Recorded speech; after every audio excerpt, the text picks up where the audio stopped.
Gua Malik Adi, salah satu owner dari Nalar Life, salah satu brand coffee shop yang berada di Jakarta Selatan. Nalar Life sendiri kita udah berdiri dari tahun 2021 ya, 3 tahun udah berjalan operation, memberikan servis terbaik dengan kopi terbaik kepada teman-teman dan juga kepada seluruh pecinta kopi khususnya di Jakarta Selatan. Tentunya di bisnis F&B ini ada banyak sekali tantangan ya, mulai dari bagaimana kita delivery service kepada customer, kemudian juga mungkin soal traffic, dan juga baik internal maupun eksternal, seperti makin maraknya juga persaingan antar coffee shop yang ada di sekitar, khususnya di Jakarta Selatan sendiri. Tentunya sebagai brand coffee shop sendiri harus ada strategi-strategi G2 yang harus dikembangkan, yang harus dieksplor lagi agar bisa terus sustain, supaya bisnis ini bisa lebih going concern. Dan memang tantangan-tantangan itu menjadi suatu hal yang harus di-solve, yang harus bisa selesaikan. Dan di sini saya udah kedatangan juga sama teman-teman dari MMUGM yang akan menganalisa lebih dalam lagi dan juga akan memberikan suatu riset dan solusi hingga strategi-strategi bagaimana suatu bisnis F&B khususnya di coffee shop ini bisa sustain terus, berkembang, dan tentunya bisa terus berkompetisi dengan para pemain coffee shop lainnya. Sekian, terima kasih, selamat siang. Berikut merupakan customer journey dari seorang customer Nalar Life Cafe, sebut saja Mbak Gaby. Mbak Gaby adalah seorang pekerja korporat Jakarta yang akan makan siang bersama teman-teman kantornya di Nalar Life. Lalu setelah itu ia memasuki area dining Nalar Life untuk menghampiri teman-temannya yang sudah datang.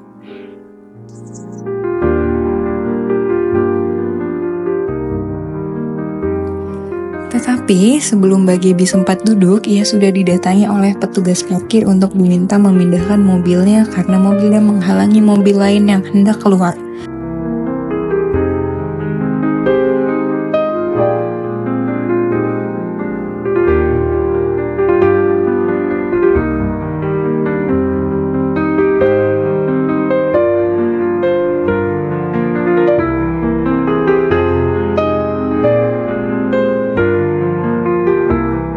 Setelah Mbak Gaby memindahkan mobilnya, ia mendatangi kasir untuk memesan makanan dan minuman. Tetapi ternyata tidak ada staf di kasir dan terdapat 2 antrian di depan.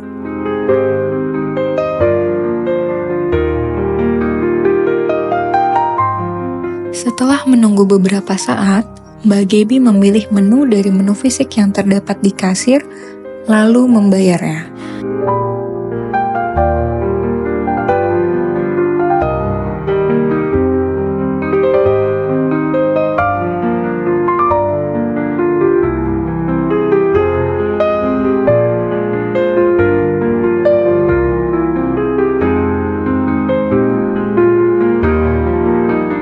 Setelah itu, ia mendatangi teman-temannya yang sedang berbincang sambil menunggu minumannya jadi untuk diambil di pickup station.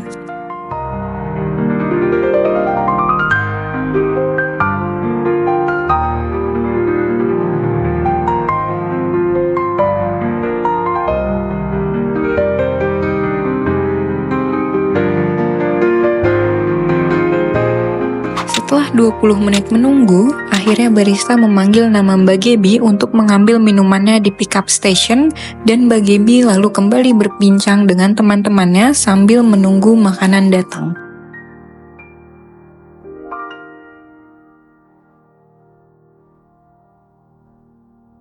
Setelah menunggu selama 30 menit, waitress akhirnya mengantar makanan ke meja Mbak Gaby. Salah satu dari teman Mbak Gaby yang memesan makanan, sayangnya mendapat makanan dengan kualitas yang kurang memuaskan. Mbak Gaby dan teman-temannya menghabiskan waktu kurang lebih 120 menit berbincang di Nalar Life sebelum akhirnya ia meninggalkan Nalar Life karena ada keperluan lain. Berikut merupakan bagian yang menggambarkan proses customer journey dari tiap customer Nalar Life beserta perkiraan durasinya. Pertama, dimulai dari customer yang datang lalu parkir. Tahap ini membutuhkan waktu 5 sampai dengan 10 menit. Dilanjutkan dengan customer masuk ke dalam kafe lalu langsung ke kasir untuk melihat menu, memesan, serta membayar. Rangkaian tahap ini memerlukan waktu 6 menit untuk setiap customer. Setelah membayar, customer duduk dan mengambil minuman di pickup station. Minuman siap diambil dalam waktu 5 hingga 45 menit, sedangkan makanan akan diantar ke meja dalam waktu 5 hingga 30 menit. Setelah minuman dan makanan tersaji, customer melakukan dining di kafe. Waktu dapat fleksibel, tetapi di sini kami memperkirakan durasi dining adalah selama 120 menit. Setelah customer selesai dining, maka akan meninggalkan Cafe Nalar Life yang membutuhkan waktu 5 sampai dengan 10 menit untuk mengeluarkan kendaraan dari parkiran. Sehingga total durasi keseluruhan yaitu kurang lebih 175 menit. Terdapat 3 proses yang terlihat menjadi kendala, yaitu pertama proses parkir, kedua proses penyajian makanan, dan yang ketiga adalah kualitas makanan. Berikut solusi yang sudah dirancang oleh kelompok dalam menyelesaikan masalah-masalah yang dihadapi oleh Nalar Life. Permasalahan pertama yaitu kesulitan parkir. Kelompok menemukan solusi yaitu dengan mengadakan valet parking. Lalu untuk permasalahan kedua terkait serving time, kelompok menyarankan untuk membuat menu digital dan menggunakan paging system agar flow pengambilan minuman lebih efisien. Lalu yang terakhir terkait permasalahan kualitas produk, kelompok menyarankan untuk mengimplementasikan SOP baru, melakukan pelatihan staff, dan juga uji coba resep atau metode baru. Ya, terima kasih buat teman-teman dari MMUGM yang udah memberikan waktunya dan juga knowledge-nya untuk bisa sharing sama-sama, khususnya di Nalar Life ini. Segala solusi dan juga analisa yang dilakukan sama teman-teman nih benar-benar bagus dan juga tentunya bisa solutif dan aplikatif juga. Hopefully dari saran dan rekomendasi dari teman-teman ini bisa kita terapkan dan tentunya supaya bisnis coffee shop ini bisa terus berjalan dengan baik dan tentunya bisa berkembang dengan lebih baik lagi. Terima kasih sebelumnya. Semangat buat para teman-teman di MMUGM.